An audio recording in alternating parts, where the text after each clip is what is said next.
Assalamualaikum warahmatullahi wabarakatuh. Perkenalkan, saya Dwi Istiqomah dengan NIM C1 channel 18063. Hari ini kita akan membahas materi selanjutnya dari akuntansi keperilakuan terkait dengan aspek keperilakuan pada persyaratan pelaporan. Nah, persyaratan pelaporan itu sebenarnya apa? Jadi persyaratan pelaporan ini merupakan suatu alat informasi yang mengharuskan pelapor untuk menyusun dan menyajikan laporan berupa informasi hasil kinerja yang sebenarnya terjadi dalam suatu perusahaan atau organisasi. Nah, dalam pelaporan suatu informasi, baik itu kepada manajer atas maupun manajer bawahnya, seorang pelapor itu harus memperhatikan syarat-syarat pelaporan terlebih dahulu. Nah, syarat-syarat pelaporan ini sebenarnya apa? Terdapat banyak cara untuk menilai dampak dari persyaratan pelaporan yang terjadi terhadap pengirim informasi. Nah, beberapa syarat pelaporan ini, yang pertama itu terdiri dari understandable atau dapat dipahami. Nah, dapat dipahami di sini maksudnya adalah sebuah informasi, baik itu informasi akuntansi maupun manajemen, harus mempunyai syarat dapat dipahami dengan maksud sebuah informasi yang disajikan itu harus memiliki pemahaman oleh berbagai pihak yang memakai laporan tersebut. Lalu asumsi yang digunakan yakni pemakai memiliki pengetahuan yang memadai tentang aktivitas ekonomi dan bisnis serta akuntansi serta kemauan untuk mempelajari informasi dengan ketekunan yang wajar. Yang kedua adalah relevance. Relevance di sini maksudnya informasi akuntansi itu harus sesuai dengan kondisi sebenarnya perusahaan yang terjadi. Misal, ketika terjadi penilaian oleh akuntan publik, apakah perusahaan masih bisa eksis atau malah sebaliknya tidak eksis. Maka perusahaan harus memberikan data yang sebenarnya saat itu terjadi. Kemudian yang ketiga adalah reliability atau keandalan. Maksudnya, sebuah informasi yang disajikan itu harus bebas dari pengertian yang menyesatkan atau ambigu atau kesalahan yang material, serta dapat diandalkan sebagai perjanjian yang jujur dari keharusannya disajikan atau reliable. Kemudian yang keempat adalah dapat diperbandingkan atau comparability. Karena informasi yang disajikan ini harus dapat diperbandingkan oleh pemakai dari waktu ke waktu. Lalu, apakah tujuannya? Tujuannya itu agar dapat diketahui kecenderungan atau tren posisi dan kinerja keuangan perusahaan. Maka pemakai pun harus dapat membandingkan laporan keuangan antar perusahaan. Selanjutnya terkait dengan persyaratan pelaporan yang mempengaruhi perilaku. Nah, persyaratan pelaporan ini dapat mempengaruhi perilaku dari seorang pelapor dalam beberapa cara. Nah, bentuk lain dari pengukuran yang digunakan dalam organisasi seperti audit dan pengamatan langsung juga memiliki banyak dampak dan pengaruh yang sama terhadap persyaratan pelaporan. Nah, yang pertama itu terkait antisipasi penggunaan informasi. Jadi pengirim menggunakan persyaratan pelaporan itu sendiri bersama dengan informasi lainnya untuk mengantisipasi bagaimana seorang penerima itu akan bereaksi terhadap informasi yang dilaporkan.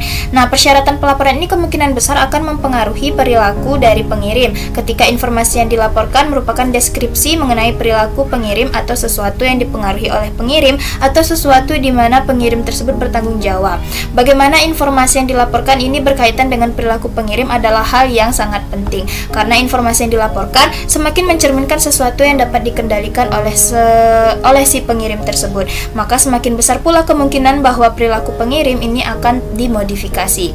Kemudian yang kedua adalah prediksi pengirim mengenai penggunaan pemakai. Maksudnya di sini kadangkala itu seorang pengirim ataupun penerima itu menyatakan secara jelas bagaimana mereka itu menginginkan pengirim tersebut bertindak ataupun berperilaku. Akan tetapi seringkali mereka itu tidak menginginkan atau mungkin menginginkan banyak hal lain yang sulit untuk dicapai secara simultan. Kemudian kadangkala juga seseorang itu merasa pasti mengenai bagaimana penerima informasi tadi akan menggunakan informasi tersebut secara bijak. Sementara pada waktu-waktu lain seseorang itu tidak merasa mereka itu tidak yakin bahwa informasi tersebut ini akan digunakan secara bijak. Kemudian yang ketiga adalah insentif atau sanksi. Jadi kekuatan dan sifat dari kekuasaan itu terhadap pengirim adalah penentu yang sangat penting mengenai seberapa besar kemungkinan bahwa pengirim informasi akan mengubah perilakunya. Semakin besar potensi yang ada bagi penerima untuk memberikan penghargaan atau sanksi kepada pengirim, maka semakin hati-hati pengirim tersebut akan bertindak dalam memastikan bahwa informasi yang dilaporkan adalah informasi yang benar dan dapat diterima oleh penerima. Kemudian yang keempat adalah penentuan waktu. Nah, waktu ini merupakan suatu hal yang penting ya, menjadi hal yang sangat penting dalam menentukan apakah persyaratan pelaporan ini ini akan menyebabkan perubahan dalam perilaku pengirim atau tidak. Nah, supaya persyaratan pelaporan ini dapat menyebabkan perubahan perilaku dari si pengirim, maka ia harus mengetahui persyaratan pelaporan tersebut sebelum bertindak. Jika persyaratan tersebut terjadi setelah pengirim bertindak, maka tidak ada peluang untuk mengubah perilaku yang lalu. Akan tetapi, kebanyakan persyaratan pelaporan ini bersifat repetitif dalam konteks manajemen, sehingga jika persyaratan pelaporan yang pertama tadi dikenakan setelah perilaku yang dilaporkan terjadi, maka pelapor akan mengetahui di depan bahwa laporan berikutnya harus dibuat. Dan yang terakhir adalah strategi respons iteratif. Nah, jadi kemungkinan pelapor mengubah perilakunya dalam menanggapi persyaratan pelaporan saja itu bergantung pada paling tidak sebagai hal berikut. Yang pertama itu seberapa jelas apa yang diinginkan oleh penerima. Kemudian seberapa jelas untuk apa informasi tersebut dilaporkan, penghargaan atau sanksi apa yang akan diterima oleh si pelapor dari si penerima, kemudian penghargaan atau sanksi manakah yang mungkin digunakan oleh penerima, kemudian seberapa besar perubahan dalam perilaku pada suatu dimensi dapat mempengaruhi kinerja pada dimensi penting. Oke, selanjutnya terkait dengan dampak dari persyaratan pelaporan. Nah, jadi persyaratan pelaporan ini dapat mempengaruhi perilaku seseorang itu di segala bidang akuntansi, baik itu di bidang keuangan, perpajakan, manajerial, dan bahkan sosial. Nah, di bidang akuntansi keuangan, badan-badan yang berwenang dalam akuntansi keuangan di Amerika Serikat seperti Security Exchange Commission or SEC, kemudian Financial Accounting Standards Board or FASB, dan Financial Executive Research Foundation atau FERF. Nah, ketiga lembaga tersebut telah mengakui dampak potensial yang dimiliki oleh persyaratan pelaporan terhadap perilaku korporat atau perilaku karyawan. FASB dan FERF baru-baru ini mulai mendorong dan mendukung investigasi mengenai dampak semacam itu dan mempertimbangkannya secara nyata dalam proses penetapan standar. Beberapa prinsip akuntansi kemudian diterapkan juga setelah diperdebatkan terlebih dahulu mengenai dampak yang akan ditimbulkan.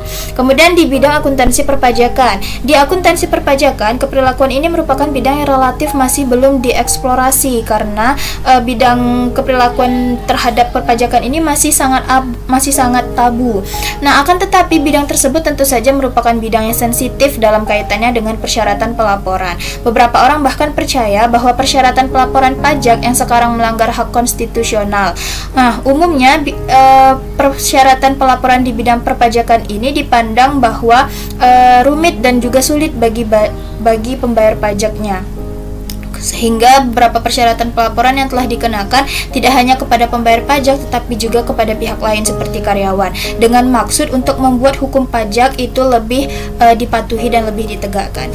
Kemudian yang ketiga di bidang akuntansi sosial, terdapat relatif lebih sedikit akuntansi sosial ini bagi publik dan kebanyakan riset itu mengenai hal yang berkaitan dengan dampak terhadap penerima dan dari informasi yang dilaporkan.